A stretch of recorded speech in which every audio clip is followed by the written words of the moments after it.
1970, a series of armed robberies in Gaston and Lincoln counties had business owners on edge. The assistant manager at Little Cupboard Grocery in Lowell was robbed at gunpoint. An elderly grocery store owner in Lincolnton was beaten and robbed 3 different times. Another Lincoln County grocer was found unconscious in a store after being beaten and robbed. He would later die. It was in the midst of this violent crime wave in that late July that Albert Austin Farrar Jr. was found with his throat slashed in his grocery store near Mount Holly. The well-known and well-liked business owner died at the hospital, leaving the close-knit community shaken to its very core. More than 50 years later, the A.A. Farrar grocery store stands frozen in time, and his murder a cold case from another time. Join us as we shed light on the unsolved cases of the past. This is Gaston Unsolved.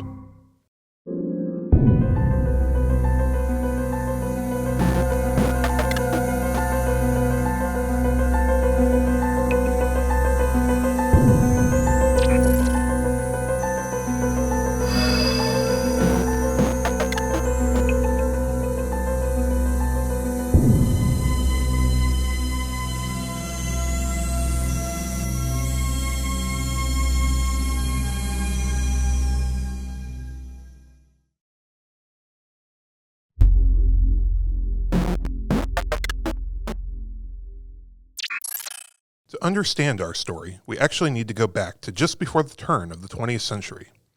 Albert Austin Farrar Sr. opened A.A. Farrar Grocery Store around 1892. Located on North Carolina 273, just north of Mount Holly, the general store became a staple in the Mount Holly community for generations. After his father's death in 1948, A.A. Farrar Jr. made sure that the store continued to serve the people in the area. Everybody knew him. He really at the time was the only convenience store on the Mountain Island Highway area that was open. Unless you get into near Highway 16 near Lincoln County. So anybody on that west side, it was the only convenience store between Lincoln County and Belmont, Mount Holly area. On Tuesday, July 28, 1970, it was business as usual at the A.A. Farrar Grocery. The Coca-Cola driver had just finished his delivery to the store about 10:55 a.m. A buddy of mine, he was a car guy too, just like me, James Smith. We went through high school together, and he lived on South Point Road at the time, and his family had a body shop up on off of Morningside up above Freightliner. And James stopped at Mr. Farrar's store all the time, and he'd stop and get a pack of crackers and a Coke. Well, this particular day, him and 2 of his buddies were on their way to the shop, and at approximately 11:10 a.m., James Ford, James Smith, and Harvey Lucky pulled up in a wrecker and honked for gas.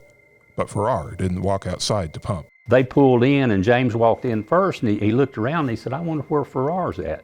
He heard him making moaning sounds and walked around back behind the counter and found him mortally wounded laying there, and he spoke to him, and Mr. Farrar said a couple of things. One of the men ran for help at a neighbor's house. Mrs. Theodore Frazier, a registered nurse, ran to the store to help, while her husband called the police. When questioned later, the men who found Farrar told detectives he kept saying what they thought was, "Get him. Get that SOB." Paramedics arrived and transported Farrar to Gaston Memorial Hospital. The doctors worked for an hour trying to save his life, but Farrar succumbed to his injuries and died at 12:30 p.m. Farrar's throat had been slashed 3 times, and according to the autopsy report, both the right and left jugular veins had been severed. Mr. Farrar did put up a fight, and it was a robbery that went bad. There was a large amount of blood that was on the scene. Farrar even put his hand up on a Coke machine that was covered in blood. At the scene, police found a glass cola bottle lying in blood. They believed that the assailant first beat Farrar to the floor with the bottle, then slashed his throat. The person then robbed Farrar, getting away with some personal items, but less than $50 in cash. Police also said that the store had been broken into at least 3 times already that year. Detective Sergeant Bert Holmesley, who would later become chief of the Gaston County Rural Police, was the lead detective on the case. He told the Gastonia Gazette in 1970 that Farrar's murder was the worst he'd ever worked on, calling it, quote, brutal and sadistic. I remember speaking to James about it a couple times. I'd see him around town, and He said, Charlie, that was awful. And Mr. Farrar spoke to him before he died, and it affected the rest of James's life. Farrar's murder did nothing to cool off the violent crime spree. Less than 2 weeks later, a grocer in Lincolnton was the victim of an attempted robbery.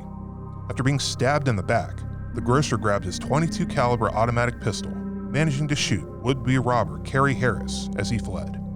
Authorities at the time told the Gastonia Gazette that store owners in the area were terrified, with many of them buying pistols for their own protection.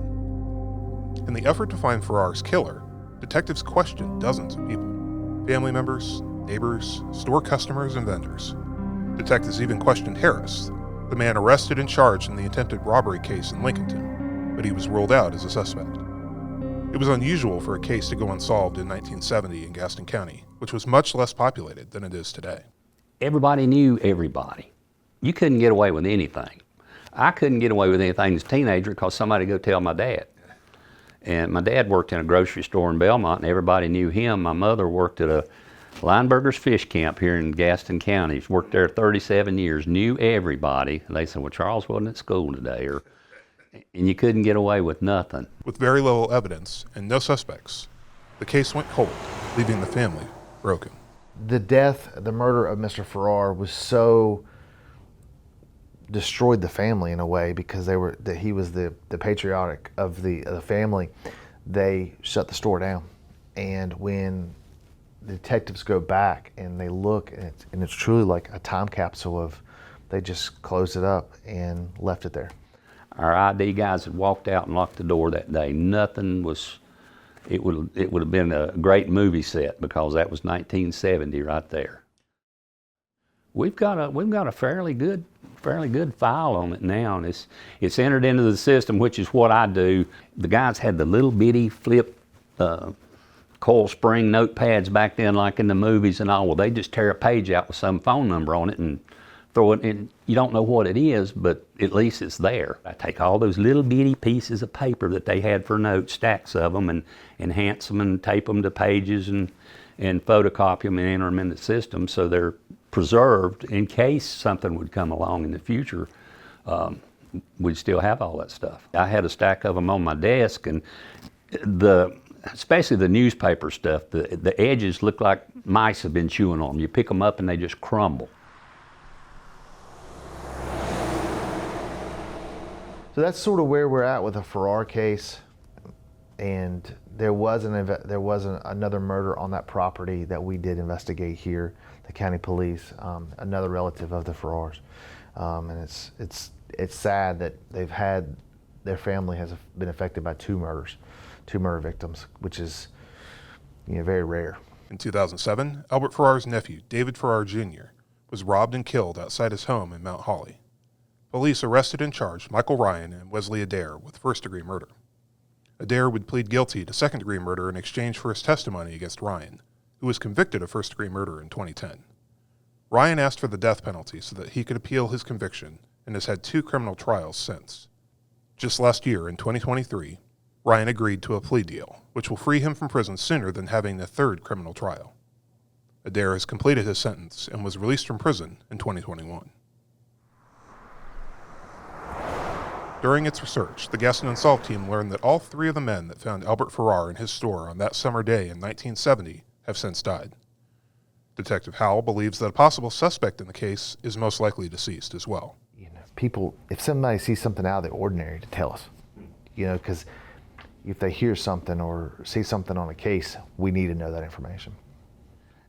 It'd thrill me to death if these guys could solve something like that that's over 50 years old. If nothing else, for the family.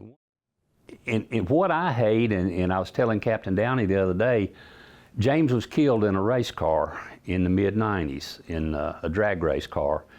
And, if we could talk to him now, and just, there might have been something that he remembered he could help these guys with.